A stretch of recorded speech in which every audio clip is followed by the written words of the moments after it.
പൃഥ്വിരാജ് സുകുമാരൻ, പാർവതി തിരുവോത്ത് എന്നിവർ അഭിനയിച്ച, സമീർ അബ്ദുൾ എഴുതി നിസാം ബഷീർ സംവിധാനം ചെയ്ത ഐ നോബഡി സിനിമയുടെ എൻ്റെ ഒരു റിവ്യൂ ആണ് ഇന്ന് പങ്കുവയ്ക്കാൻ പോകുന്നത്.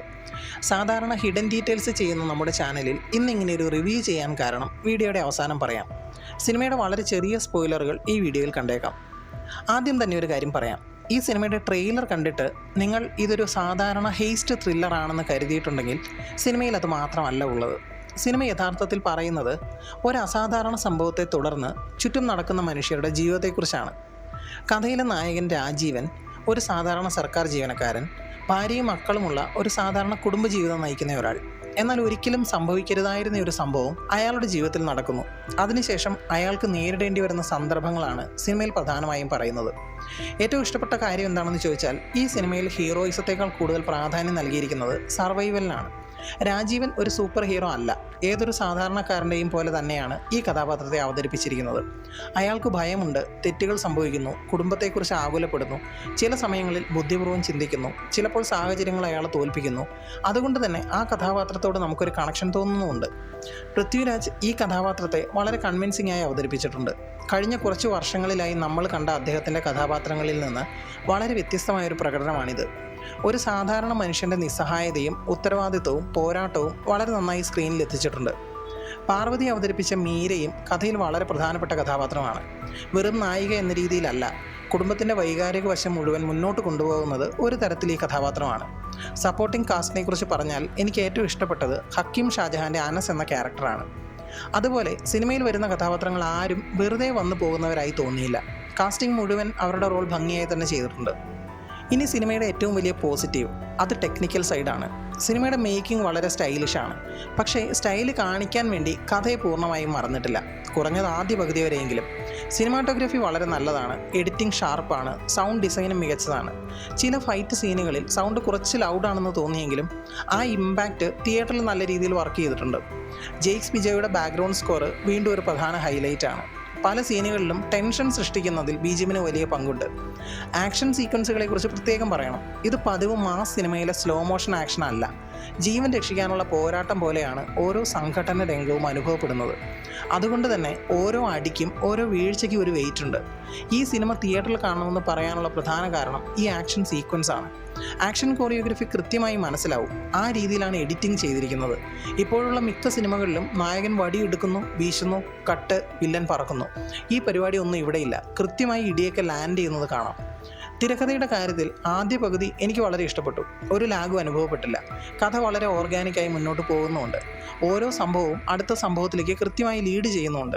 ചില ട്വിസ്റ്റുകൾ എനിക്ക് മുൻകൂട്ടി ഊഹിക്കാൻ കഴിഞ്ഞുവെങ്കിലും അത് സിനിമ ആസ്വാദനത്തിനെ ഒരു തരത്തിലും ബാധിച്ചിട്ടില്ല. പക്ഷേ എനിക്ക് ചെറിയൊരു പ്രശ്നം തോന്നിയത് രണ്ടാം പകുതിയുടെ അവസാന ഭാഗത്താണ്. സിനിമയുടെ അവസാന ഭാഗങ്ങളിലെ സംഭവങ്ങളെ ക്ലൈമാക്സിലേക്ക് എത്തിക്കുന്ന എഴുത്തിലെ സമീപനം ബ്രില്യൻ്റ് ആക്കാൻ നോക്കി ചെറുതായി പാളിയിട്ടുണ്ട്. അതുകൊണ്ട് രണ്ടാം പകുതി കുറച്ച് നീണ്ടതായി ഫീൽ ചെയ്തിരുന്നു. അതോടൊപ്പം ചില സംഭവങ്ങൾ ആദ്യ പകുതിയിൽ കണ്ട അത്ര ഓർഗാനിക്കായി തോന്നിയില്ല. ചില ചോദ്യങ്ങൾ ഉത്തരമില്ലാതെ ബാക്കി നിൽക്കുകയും ചെയ്യുന്നുണ്ട്. പിന്നെ ഇതൊക്കെ മിക്ക സിനിമകളിലും കാണാവുന്നതാണ്. ഈ കാരണങ്ങൾ കൊണ്ട് സിനിമകൾ പൂർണ്ണമായും മോശമായി പോകാറുമുണ്ട്. അതിനൊരു ഉദാഹരണമാണ് ഐഡൻറ്റിറ്റി. പക്ഷേ ഇവിടെ സിനിമ മോശമാകുന്നില്ല. ആദ്യ പകുതി ഉണ്ടാക്കിയ വലിയ പ്രതീക്ഷ അവസാന ഭാഗത്ത് പൂർണ്ണമായി നിലനിർത്താൻ സിനിമയ്ക്ക് കഴിഞ്ഞില്ല എന്നാണ് എൻ്റെ അഭിപ്രായം. സിനിമയുടെ തീമിനെക്കുറിച്ച് പറയുകയാണെങ്കിൽ ഇത് വെറും ബാങ്ക് കൊള്ളയടിയുള്ള ഒരു സിനിമയല്ല.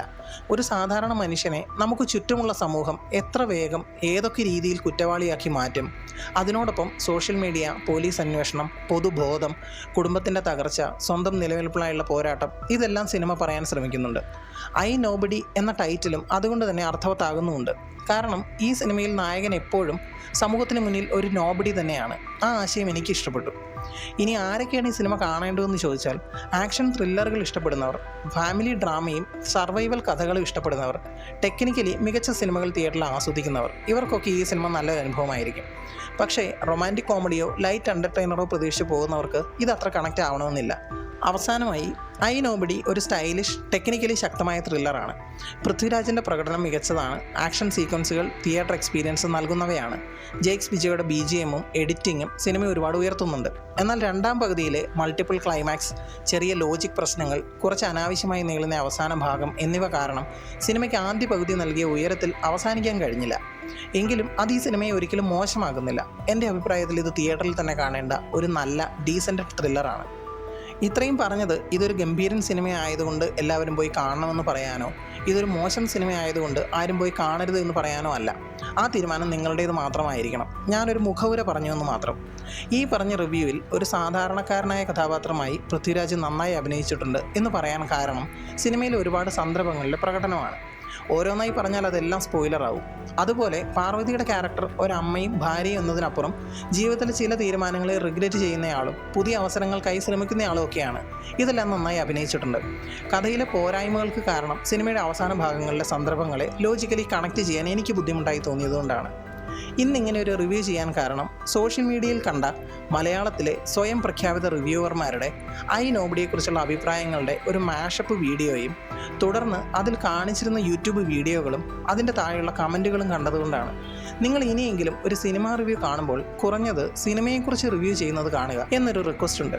അല്ലാതെ സിനിമയെ റിവ്യൂ ചെയ്യാൻ അറിയാതെ നടന്മാരെയും നടിമാരുടെയും അവരുടെ സോഷ്യൽ സ്റ്റാറ്റസ്, സാമൂഹിക വിഷയങ്ങളുടെ അവരുടെ അഭിപ്രായങ്ങൾ കുറ്റപ്പെടുത്തുക, ജാതി പറഞ്ഞ് അവഹേളിക്കുക, ഇതൊക്കെ ചെയ്യുന്ന റിവ്യൂകൾ കാണാതിരിക്കുക. അത്തരം റിവ്യൂകൾ നിങ്ങൾക്ക് സന്തോഷം തരുന്നുണ്ടെങ്കിൽ സ്വയം ഒന്ന് ആലോചിക്കുക കൂടി ചെയ്യുക. കൂടുതൽ സിനിമാ വിശേഷങ്ങൾക്കായി ചാനൽ സബ്സ്ക്രൈബ് ചെയ്യൂ. Thanks for watching. Bye bye guys.